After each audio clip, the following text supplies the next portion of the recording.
Hey, y'all. Welcome to the Book Marketing Mania podcast. I'm your host, Kim Stewart, and today I'm so thrilled to have Thomas Umstattd Jr. as my guest. Thomas is the host of both the Christian Publishing Show and the Novel Marketing Podcast, and I first met him at the Spark Christian Podcasting Conference in 2020. He is a wealth of book publishing, marketing, and podcasting knowledge.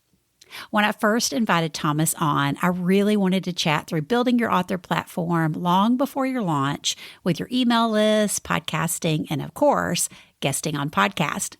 We chat about all the things because we don't call this Book Marketing Mania for nothing. But when Thomas talked about using a guest cast, a podcast whose episodes are simply your interviews with you as a guest, I was blown away because this is so genius.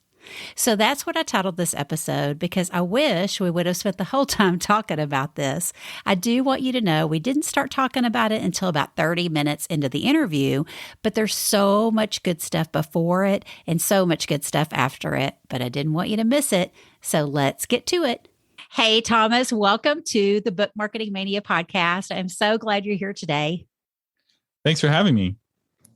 Hey, my listeners heard all about how great you are in my introduction, but I would love for them just to hear a little bit from your heart about your journey into working with authors and podcasting, especially. So I started while I was still in college. I was just a young whippersnapper, and my very first podcast was actually a companion to my very first book that I was working on. I was working on a book on video game addiction, and I started a podcast about that back in 2007. And I went to a conference to pitch my book. And at that time, all the editors and agents were like, "What's a podcast?" So it was not a very impressive form of platform. It would have been just 2 years later, tons of podcasters got big contracts and sold millions of books. But at the time, no one knew what a podcast was. And so anyway, I'm there at the conference and everyone's needing help with websites. So I ended up accidentally starting a website business at the conference because people were coming up to me and giving me money for websites because I was the young nerd. Wow. And then I spent the next 5 years building websites for authors, and I never did publish that book on video game addiction, which is a good thing. Oh, no. My son would love that book. Oh, God. Well, what about how you got started on hosting two really successful podcasts for authors? I'd love to hear more about that. So I started Novel Marketing back in 2013, again, to promote a book that never ended up happening. There's a theme here. So we were planning to write a book titled Novel Marketing, and the podcast was just meant to be a way to kind of prepare material for the book and build a platform for the book, which podcasting really is a great way to do that. It's also a great way to get guest interviews. So if you want to interview experts for your book, most will say no. If you ask them, "Hey, it's for a book, can I interview you?" But if you say it's for a podcast, "Can I interview you?" they will say yes. And then you can use that information that you learned and put it into your book. Mm-hmm. But we found that the podcast was so much more useful for teaching book marketing than a book was, because it could be current, right? Facebook could roll out some new change and we could have an episode come out a week later or 2 weeks later to respond to that change, whereas you can't do that in a book. So we never ended up making that book, and we've helped far more people with the podcast than we ever would have with a book version. Oh, yeah. Tell us about the Christian Publishing Show too before I get started. Yeah, so I spent a time as a Christian literary agent. And as a literary agent, I had a podcast companion for that I used as a way to kind of get my name out there as a literary agent, and also as a way of building relationships with editors and publishing companies. And I was an agent with the Steve Lobby agency, so it wasn't like I was starting from scratch. And the agency has one of the most popular agency blogs. So this was meant to be a companion for that. So they had a blog come out every week. I was supposed to write a weekly blog post. And I was like, "Steve, I don't want to write a blog post. Can I do a podcast episode instead?" He's like, "Yeah, that sounds great." So I started doing podcast episodes, and I kept doing it even after I stepped down as a literary agent, because the podcast became a very popular podcast. And I'm still doing it now. It's been years since I've looked at a book contract as an agent or taken on. I looked at a pitch, but I still do that show, and I enjoy it very much. We did switch to fortnightly rather than every week, partly because there was less need. There's less benefit for me to do the podcast now. That's more of my way of giving back to the community. That's so funny. I've just heard, some podcasts I follow, they started that way, which I just heard that term fortnightly and I had to look it up. So I was like, what does that even mean? And then I was like, oh, now I know what it means. So yeah, it's so great. So many podcasters have moved to that format just every other week. Because yeah, it's so much content to digest, right? And then take action on. So what would you say? I mean, it should be probably obvious, but I don't know that it is. If somebody hasn't been listening to the two podcasts, what would you say the biggest difference is between Novel Marketing and the Christian Publishing Show? Novel Marketing has a little bit more of an indie edge to it. So we do more episodes that are only for indies on Novel Marketing. We have both traditionally published and indie published listeners, but it's not uncommon for us to have an episode like how to indie publish, or we'll talk about some specific marketing tactic that only an indie author can take advantage of. Whereas Christian Publishing Show leans a little bit more into the traditional publishing world, again, because it's still broadcast through the literary agency. So you won't hear us ragging on literary agents on that podcast. But you will hear us interview a literary agent about how to write a good book proposal or how to put together a good pitch. Christian Publishing Show is also explicitly Christian, whereas the Novel Marketing podcast is not. I mean, I'll still quote the Bible there, and it's not a secret that I'm a Christian. Right. But we won't talk about like the doctrine of working hard or the doctrine of what is a Christian book or what is not a Christian book, which is an interesting topic that we've explored several different times with several different guests, because that's a big debate right now in the community. What makes a book a Christian book? Is it for the Christian market? Is it written by a Christian author? And we wouldn't explore that sort of thing on Novel Marketing because it wouldn't be interesting to our secular listeners. Okay. Well, yeah. And both shows are amazing. So if anybody hasn't tuned into them, I highly recommend it because it's just, I think every question that you could ask about publishing and marketing, whether you're at the very baby steps, just thinking about a book, or you've like published your 10th book, I think you get amazing quality out of both podcasts. So kudos to you, because I know those have been going on for a long time. And I know, being a newbie, how hard podcasting is. And it's such it takes a lot of work, but you get a lot of value out of it whenever you serve your listeners. So the biggest thing I want to do, well, there's so many things I could talk to Thomas about today, but I did want to really focus in on his thoughts and advice for authors that, are thinking about building a platform. They're about to publish their book, or maybe even they've published a book before, right? But they're about to publish the next one, and really want to dive into the importance of building that platform before the book releases. Because oftentimes with new authors, if they're self-published, get the book in their hands back from their publisher, or if they publish it themselves, and then they're like, now what do I do? So then there's just like this huge runway they've kind of missed out on because they've been waiting for the book to get in their hands.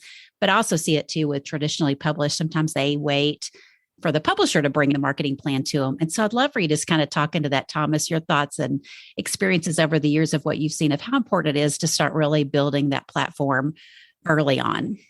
Yeah, the principle is to dig your well before you're thirsty, because it takes time to build a reputation. It takes time to build a name for yourself. With nonfiction, you want to start building your platform before you even start building your book, because the platform building helps hone you as an expert on your topic. So if you're writing about parenting and you have a parenting podcast, taking questions from your listeners, interviewing parenting experts will make you more of an expert in writing that parenting book, right? Giving speeches as a parenting expert at parenting conferences will help you clean up your ideas. Taking questions from the audience will challenge you to be better and more clear and more concise. And all of that leads to a better book. So you want to start that platform building process right at the very beginning. And if you don't do that, what happens is that you tend to have a really poor launch. And a poor launch torpedoes the success for your book, regardless of how you're published, but especially if you're traditionally published, because a traditional publisher will get you into the bookstores, but the bookstore will only keep your book on the shelf for 30 to 60 days. And if the copies that they ordered initially, which is often just one copy or two copies, if those don't sell, they send them back to the publisher as what's called a return, and they'll put a different book on that shelf, right? Every day, 1,000 new books come out. They only want the books that are moving. But if you can sell those books, they'll order more, have a really strong launch, which comes from having a really strong platform. Yeah, that's a great point. So I probably should have asked you this first, but how do you define platform? Platform is your ability to talk to people without middlemen. Although you could say, well, middlemen also are your platform. So I'm a regular guest on CNN. They have me on regularly to talk about X topic. You could say, oh, well, that's part of my platform. I'm the go-to parenting expert for CNN or for Fox News, but they don't have to have me on again. I can't control that, right? It's like, just because they had me on every month for the last 12 months doesn't mean they're going to have me on next month. They're always looking for fresh faces. So I like to think of platform as the number of people that you can contact on your own. So this would be people who subscribe to your email list. This is the gold standard in traditional publishing. It's the size of your email list. And in indie publishing, it's what makes the most money. So email list is really the main thing that they look at, but also like podcast subscribers, and to a much lesser degree, Facebook fans, Facebook followers, or Instagram. But a lot of people don't realize just how many people they need following them on social media for it to make a difference. Like you can't even share a link to your book on Instagram until you have 10,000 followers. So you may think 5,000 is a big number, but it's not even enough to even promote your own book in any sort of meaningful way. Yeah. So what are the biggest things you've seen authors do, whether they are self-published or traditionally published, to build their platform? What are you seeing the most success with? So in terms of quick, easy success, it's email list building sites like StoryOrigin or BookSweeps. You can spend just a little bit of money at a site like that and quickly have 200 or 300 email subscribers that are fans of your genre. And if you're starting from scratch, that's, especially if you're writing fiction, that's where I get started, because it's getting your first 100 subscribers is really hard. And your first 200 or 300 is really hard because you don't have that many friends, especially you don't have that many friends who are interested in your, whatever it is that you write. Right? Your best friends from high school might like you, but they don't read your kind of book, right? Maybe they don't read any kind of book, right? Half of people don't read anything. So that's where I would get started. In terms of platform building, again, it really depends if it's fiction or nonfiction. But podcasting is really hot right now, partly because podcasting is hard. And because podcasting is hard, fewer people do it, which means that if you're willing to put in the work to start a podcast, you're going to have far fewer competitors. And it's a richer, more engaging medium than just text on the page. Definitely wanted to ask you about email marketing, because again, I shouldn't say it's changed over the years, but it has. Like, I know for you and I, we probably heard years ago how important an email list was.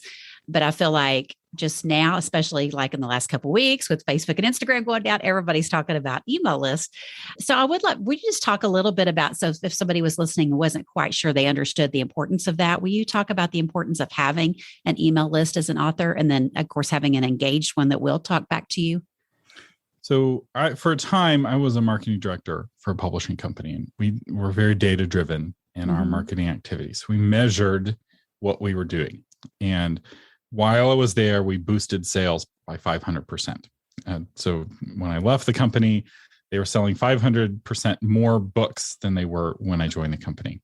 Wow. And we measured different promotional tactics, different engagement strategies. And we found that for us, and I'm trying to remember exactly what the number was, but I believe email was 100 times more effective at selling books in terms of the conversion rate. So it took about 1,000 Facebook fans to sell a copy of a book. And it took us 50 or 100 email subscribers to sell a copy of the book. So it's just an order of magnitude, almost 2 orders of magnitude more effective email was. And that was as a publisher. It's even more that way as an author. Authors get incredible open rates on their emails. If they're doing it well, they get incredible click-through rates and conversions. They can send an email and sell really well. I know one author who gets almost, I don't want to say 30 or 40% of his list will buy his book. Wow. In the week of him emailing out. He'll send 1 or 2 emails and he'll get 30 or 40% of the list. The whole list will buy. That's great. A conversion rate you don't get anywhere else. And part of it is you are hitting people in a mindset and in a place where they're ready to take action. Email is a very action-oriented communication tool, right? You get bills on email, you pay those bills. You get an ad for a product, you go and you buy that product. Somebody emails you a task they need you to do. Your boss emails you a task, you go and you do that task. And you're in a working mode where buying a book is really easy to do. Whereas social media, it's a hassle, and they don't want to leave the social media app and go into some other app to make a purchase. And the social media platform doesn't want you to leave. Instead, they make it really hard to escape out of the social network. So there's a really strong gravitational force inside of that social network, whereas email is very easy to get out of email. You click a link and you're off to the races. Yeah, I think that's so great. Because and especially I know like I'm typically on my desktop, and if I get an email, then it's so easy to click over and you go to Amazon and make a purchase versus if you're on your phone, it just takes so long, right? To go through those same steps. And you're like, oh, I might miss something, really important on social media is our That's right. Or maybe moment. You're on your phone checking your email and you get an email, and you want to take action on it. You can mark it as unread and take action on it very easily later. Whereas if you see something on social media, there's no similar mechanism of like, oh yeah, I wanted to do something with that tweet. Let me mark that tweet as unread so I can act on it later. There's no way to do that. Yeah, if only they had that, right? Well, so what are the best lead? I'll call them lead magnets, but I know I've heard you call them reader magnets, which I think is amazing for our audience for sure. What has been the most effective reader magnets you've seen, like specifically for nonfiction books? For nonfiction books, the best reader magnet is something tightly tied to the topic. So there's no one super reader magnet. There is the reader magnet that specifically scratches an itch that your specific readers have. And which is a little frustrating, right? With nonfiction, you really need to figure out what itches do my readers have that I can scratch in a short PDF or in a short guide. The other thing, and this isn't exactly a reader magnet, but it's incredibly effective, is surveys and quizzes. So let's say you're struggling with working out, right? Or you're trying to figure out what is the right workout for me, right? You're a trainer. Well, you create a survey for your listeners. Like, are you muscle? Do you do muscles? Do you do cardio? Do you work out inside? Do you work out outside? You create these little like personality types to figure out which kind of person you are. And then people get their results and they want to share it with their friends. And I've had guests on the podcast who've grown their email list from 2,000 subscribers to 20,000 subscribers in 1 year with no advertising, just with a good survey. So creating a good survey around your topic, like another classic for Christian authors, a spiritual gifts test. What kind of spiritual gifts do you have? And they take the survey to find out, and then they want to share it with all their friends at church. So that's not exactly a reader magnet, but it can be really effective at growing your email list because it's got that viral element to it. Because it's not just gives people a reason to join your list, but it also gives people a reason to share for their own reasons, right? They're not doing you a favor when they share which spiritual gifting they have with their friends. They're doing themselves a favor because they've learned something about themselves as a result of taking your test. Yeah. And I'm sure in those conversations, if it was from an author, right, the book would definitely come up as you may not be thinking of it as a reader magnet, but I bet you can use it that way, right? And I remember hearing, was it Sandra Dalton Smith on your podcast talking about her exploding her email list with a quiz. So I'll be sure and put a link in the show notes because that was such a great conversation. Well, so let's dig into podcasting because I know that's, like you said in the very beginning, it's a great way to build your author platform.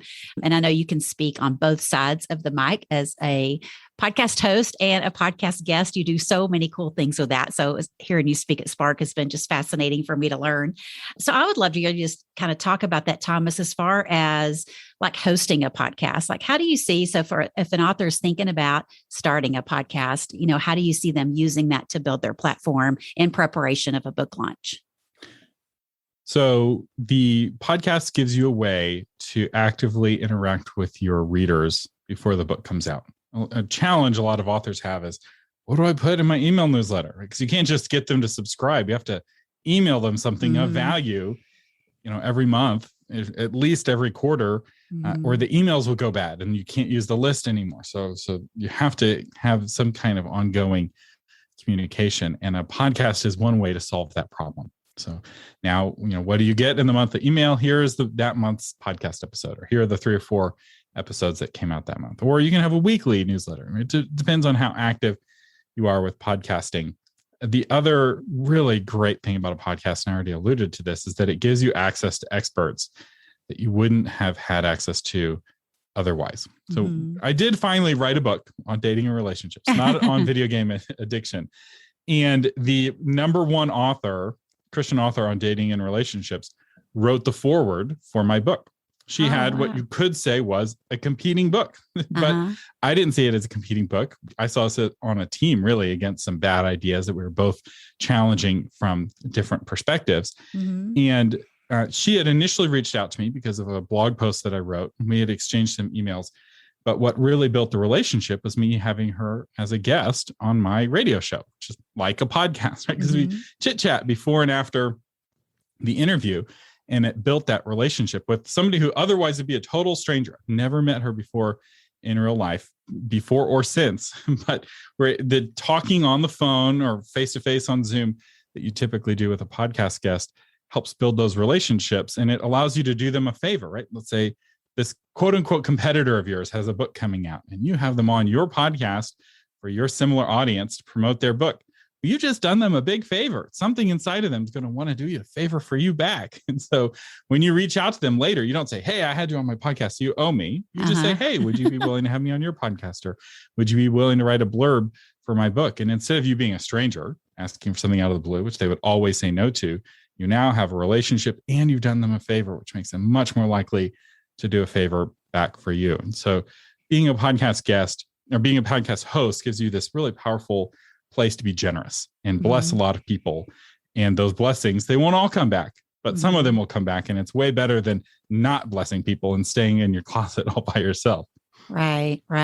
Well, what about, so if an author was going to do a solo podcast, if that's what they felt called to do, what would you say? Because I imagine many of them have the hesitation of, if I talk about the content of my book, then no one's going to buy it, right? They can just go listen to my podcast for free. So why would they want to buy it? Or there might, if they're traditionally published, they might feel like their publisher doesn't even want them talking about it, right? Until pre-orders come out. So what would you have to say to that? Yeah, that's just wrong thinking. That's like saying, oh, we don't want the book to come out first before the movie, because if people read the book, they're not going to want to watch the movie. It's like, no, I watched the movie Dune opening weekend. Why? Because I had read the book twice. I wasn't afraid of spoilers because I already knew what was going to happen. Why? Because I read the book twice. And yet I was excited. I didn't care about the trailers. I didn't bother watching the trailers hardly because I already knew I was going to watch the movie. Why? Because I'd already read the book. And when the medium is different, it changes everything. So the fact that they heard your podcast makes them more likely to want to read your book, not less likely to read your book. As an author, your enemy is obscurity, not piracy. And if somebody is thinking, oh, I have these precious secrets, and if I give them away, no one's going to want to hear anything else from me before, they're overvaluing their secrets. Your knowledge isn't that valuable. And the content will shift as being on a book or on a podcast. And I know you mentioned this, I think at Spark, you had talked about how when you were on a podcast with your hosting or guesting, if you would reference your audiobook, that might have some increased sales, right? Because you're already talking to somebody that listens to podcasts or probably listens to audiobooks. They have that listening ear for their content. That's exactly right, especially if you're guesting. So guesting, you're getting a new audience every week, right? Like some of the people listening to this podcast right now had no idea who I was before I came on the podcast. Some may have not. But every time I go on a podcast, I'm being introduced to new listeners. Whereas everyone listening to the Novel Marketing Podcast knows who Thomas Umstattd is, unless they're brand new to the podcast. But chances are they came to the podcast because somebody sent them, or they heard about it, or they heard me on another podcast. So those are people who already know me. When you guest, you're talking for the most part to strangers. And for a stranger, that audiobook is a really easy next step, especially if they're a podcast listener. They're probably already an audiobook listener, thanks in no small part to the fact that the only company to advertise on podcasts for the first 10 years was Audible. So there's a few others. Now there's lots of companies that advertise on podcasts, but in the early days, it was just Audible. It's part of the reason why Audible is the whole market in terms of audiobooks because none of their competitors advertised on podcasts. Or at least I don't remember any of them advertising. Yeah, they didn't buy enough right. to get my attention. And I spent a lot of money with Audible over the last 10 or 15 years. And so having that presence is important. Having an audiobook is important because there are people like me. I don't read books. I only listen to books. And so if I heard you on a podcast, I will go and buy your book. I buy a lot of books because I hear the guest interviewed on a podcast. And if I see that there's only paper and Kindle, I don't buy. So it's a purchase they would have gotten, but they don't They from someone like me. Yeah, that's so funny. I love listening to audiobooks too. I don't listen to them as much as I read on my Kindle. And I think it's just, I don't know why. It's just, you can take it on the go just like you could an audiobook, but I am a Kindle fanatic. And I loved you, this kind of a little bit of a side note, but it's pertinent to what we're talking about. But I heard you and Christelle Prophet's conversation that aired on both of y'all's podcasts, which I do want to ask about that in a minute. But this has been in my mind because I love, and I'm a free magnet. Like what are the people called that, like they're always going to download your freebie, right? I love freebies. So I'm on so many subscriptions that send out, my Kindle book is free this week. So my Kindle is like full. But what I was going to say though, is I loved how when you were coaching Crystal on this episode was you had mentioned, but I know you mentioned there's also a lot of work to do. So I don't know anything about the Kindle world of the publishing side of it, but you had mentioned on there, like you could do an update to your Kindle. And I get those emails all the time, like this book has been updated. So you need to download some new thing. And I think you mentioned to her that, you could add in some new content, right? That I was just thinking about the email list, like that would be a great place. Cause I know people don't think about adding in something about their email list and their Kindle books. So I don't know if you want to say anything about that, but that was on my mind. And I was like, I've got to be sure and mention that to you, that I was like, oh my gosh, like I don't think I've ever heard anybody talk about that. Yeah, that's one of the beautiful things about Kindle. And also if your book is printed on demand, which is almost always the case if you're indie published and is the case more often than you would think if you're traditionally published, you have the ability to make rapid and quick changes to the book. And for print on demand, it's all the books that are sold from this point forward. So there's no warehouse with thousands of your books in storage. The books are printed on demand. So the order comes in and then the book is created to fill that order. And one of the things that I teach on the podcast is using your book's back matter, the material, the pages at the end of the end of your book, to build your platform, grow your email list, and sell the next book if you have one. But when you're writing your first book, you may not have another book, right? So when book 2 comes out, you want to go back and edit book 1 to have a page where they can just tap with their finger to go and buy book 2, right? Somebody's just finished your book. Hopefully they've had this great emotional experience. They've just learned something they didn't know before, or they've experienced a story that moved them. They should be very easy to sell to. And that's definitely the case for me. When I'm binging a book, if I enjoyed the first one, I'll often go and buy all the rest of the books in the series. And it's really easy to do, especially if you're indie published, if you're in control of your own book and not going through one of these predatory companies that puts themselves in between you and Amazon. You can have your own relationship with Amazon Kindle. You don't need to go through some company that will charge you thousands of dollars to, quote, publish you. You don't need that. You can publish yourself. And so then the question is, well, what do I put at the end of my book? Well, that changes over time. But one really easy thing, if it's nonfiction, is put together some worksheets that help them take what you're teaching in your book and put it to practice in your life. And I found this also works for podcasts. Just last week, I put out a podcast about an about page, how to make your about page better. And I have a worksheet that goes along with that podcast episode to fill out to help you write a better bio. So you fill out the worksheet, you answer these questions in the worksheet. Now you've got the ingredients all laid out there on the counter, ready for you to cook the meal. So it doesn't write the bio for you, but it helps make the preparation easier, right? Why is it so easy for the people on TV to do the cooking? Because all the ingredients are already there. It's like, take this glass jar, dump it in. It's not nearly as hard as hunting around when I try to cook. It's a big mess and big disaster. And it only gets worse the longer I'm cooking. But that is a specific thing, because you can hear, oh yeah, you need to make your bio more like a story and more engaging. And it's really easy for that to go in one ear and out the other. But it's something else when they get a Word document that fills out. It's like, okay, who's the antagonist of your bio? What was the transition point, right? Who, in these sorts of really specific questions, and almost every nonfiction topic lends itself to that sort of sit down in front of your computer, put this into practice. Uh-huh. And you can add those downloads to the end of your ebook. So click this link and they sign up for your newsletter. They get the downloads. Now they have a deeper connection with you and a better transformation having read the book than they would have gotten otherwise.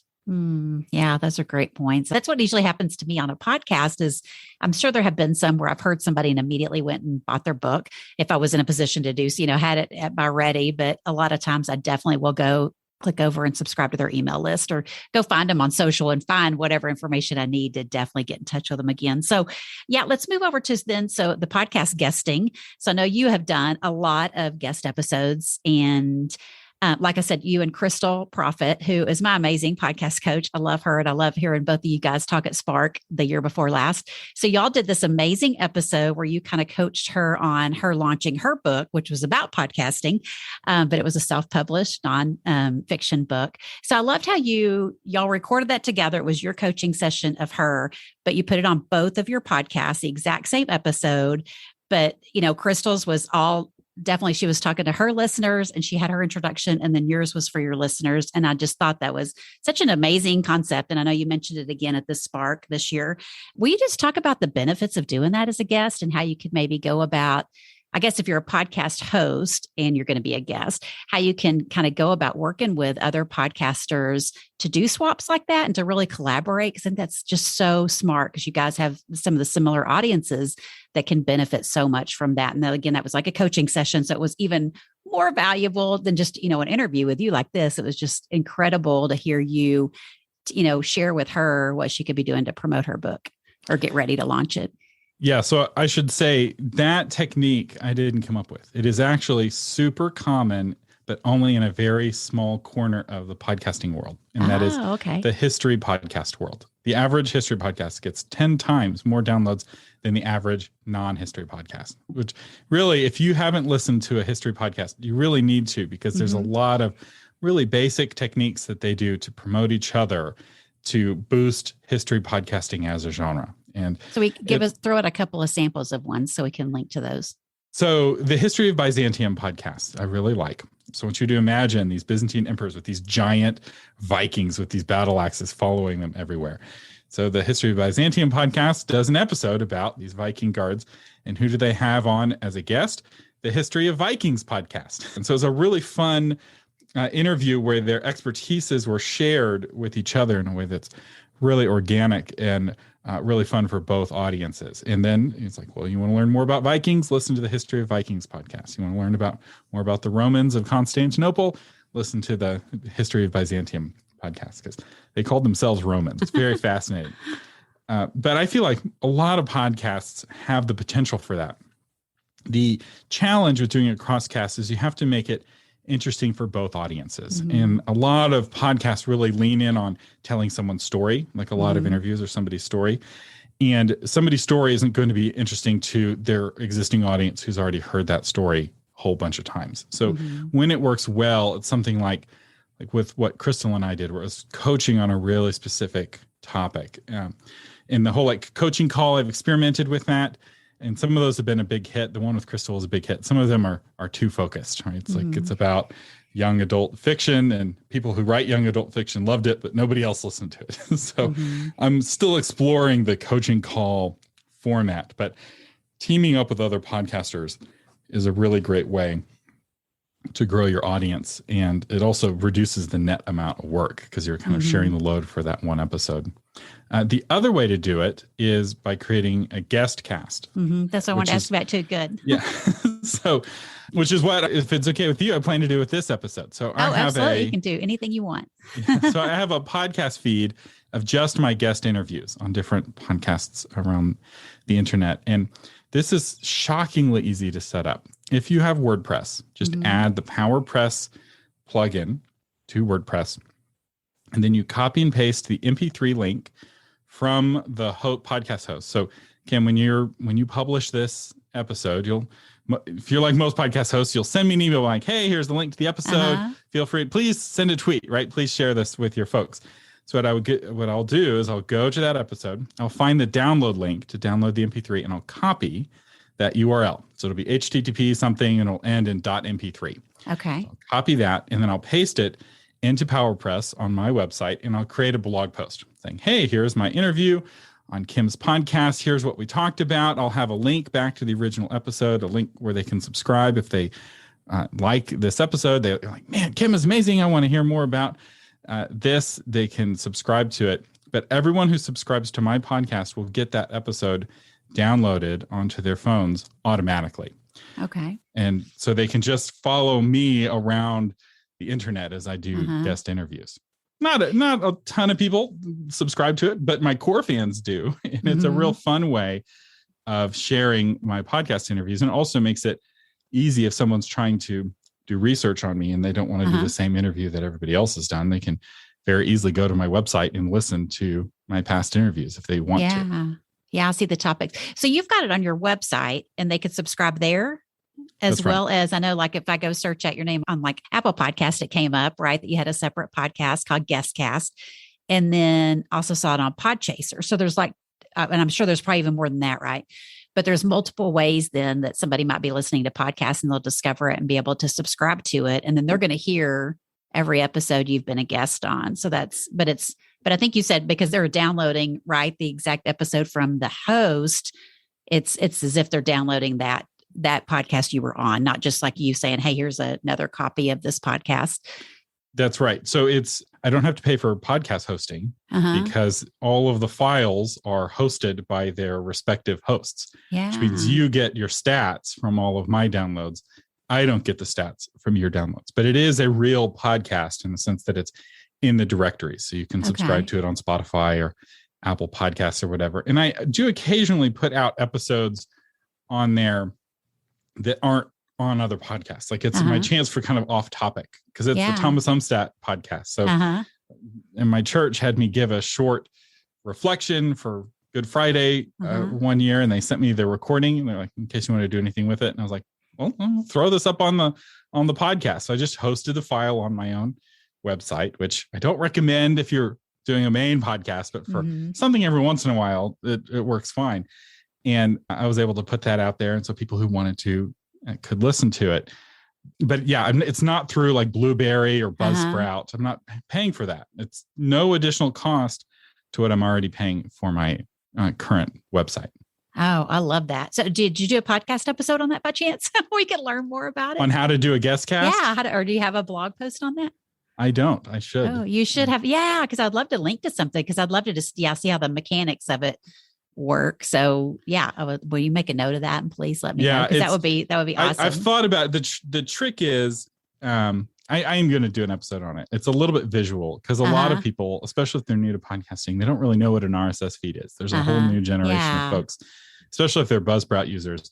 I love Buzzsprout because it makes podcasting easy. But the downside of making podcasting easy is that if you're a Buzzsprout podcaster, you don't really know how podcast works. They handle so much of it behind the curtain that it becomes a little bit harder to hack together a guest cast, for instance. Whereas if you're from the old school, like I am from the olden days, we chiseled our RSS attachments by hand on stone tablets. We understand a little bit better. But yeah, I'll do an episode on guest cast, and I'll that would be wonderful. Yeah, our blog post with screenshots, whatever's easy on you. We would love to definitely see it. Well, so tell us too about podcast guesting. So I imagine that's really helped you grow your subscribers of both your podcast, as well as, I know you have lots of courses and programs that you offer for authors, and I'm going to ask you about that too. But I just would love to ask first, have you seen a big jump? Oh, I shouldn't say a big jump, but have you seen your podcast grow as a result of guesting on other podcasts? Yes, but it's never a big jump, and I'll tell you why. So podcasting is a little bit unique as a medium, because it's time shifted. So some of you listening, you subscribe and you got this new episode, and you're such a big fan that you listened to it the day it came out.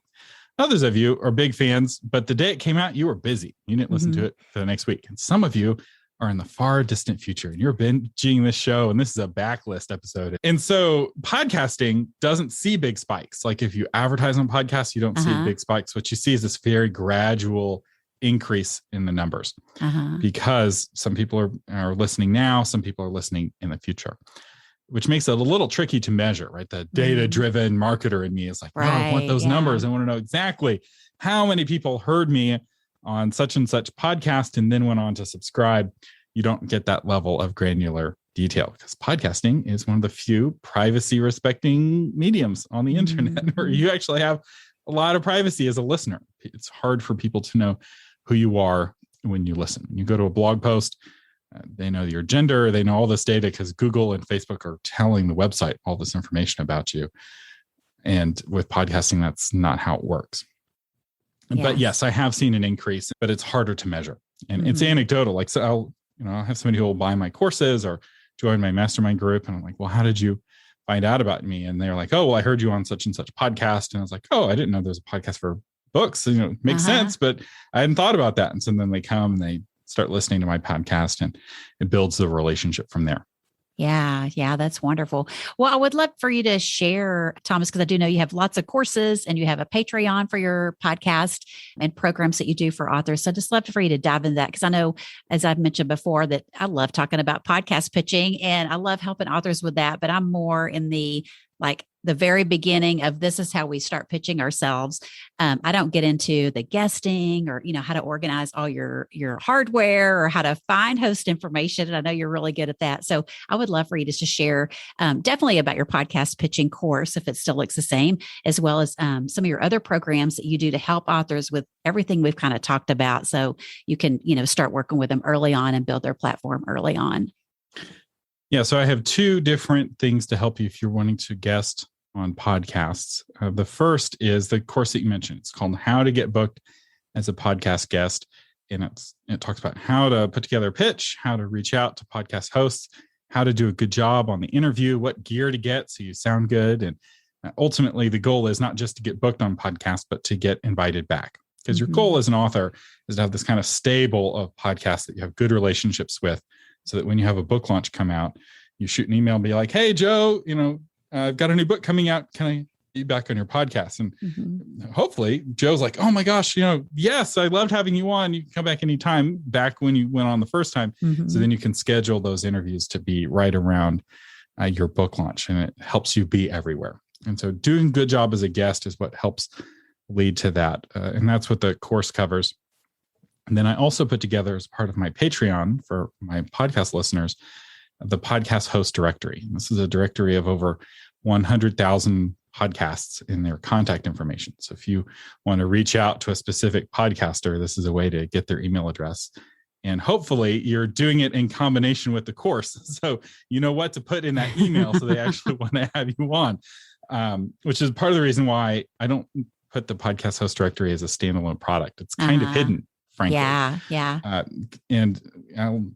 Because I don't want podcasters to get spammed. I want them to get relevant, targeted emails. Because this is a podcast host. You love it when somebody pitches you and they're a good fit for your audience. But most of the time, they're not. I can't tell you how many entrepreneurs I have pitching my podcast to talk about, marketing their nutritional supplements business. I'm like, you're so not even close to a yeah. Let me just say, for Thomas and I, we both have the heart of really serving the podcast hosts that you want to guest on. So this is not a database that you're just like downloading, a list of 100 email addresses. You're just going to go blanket out a podcast pitch. That's not what either of us are saying. So, that's but right. I love to share it as a resource within your course. Yes, exactly. And you can't.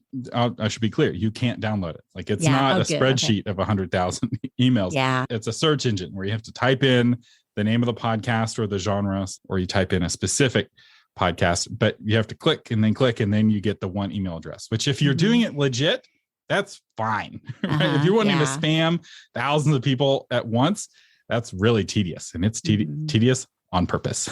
Right. Yeah. Yeah. We don't advocate for pitching like that. And it doesn't work. It's not just annoying, but it doesn't work. Or it only gets you on podcasts with no listeners. They're so desperate. Yeah. There's not going to be any benefit to you. Yeah. We aren't into that. No way. Oh my gosh. Well, this has been so awesome, Thomas. And I love all your time sharing your wisdom today. So I'll definitely put links to your courses and your podcasts and different things like that. Is there any one place you want to share though, that you would like for listeners to connect with you? Authormedia.com is the website for the Novel Marketing Podcast. It's also where all the courses live, and it's where you can find links to Patreon. So authormedia.com is the one place. But if you want to find the guest cast version of this episode, you'd find that at thomasumstattd.com. And don't even try spelling it. Just start typing Thomas Umstattd into Google. Google will get you the rest of the way there. Oh, good. Yeah, I definitely encourage everybody to check out the guest cast. That is awesome. Well, thank you so much, Thomas. I so appreciate your time today. Thanks for having me. Live long and prosper. Y'all, didn't I tell you Thomas was a wealth of knowledge? I hope you learned a ton from today's show. If you are using podcast guesting to grow your author platform, I highly recommend you check out Thomas's guest cast, and I'll put a link in the show notes to his and others that I found. And if you did enjoy today's episode, I'd be so grateful if you left a review on either Apple Podcast or on Podchaser.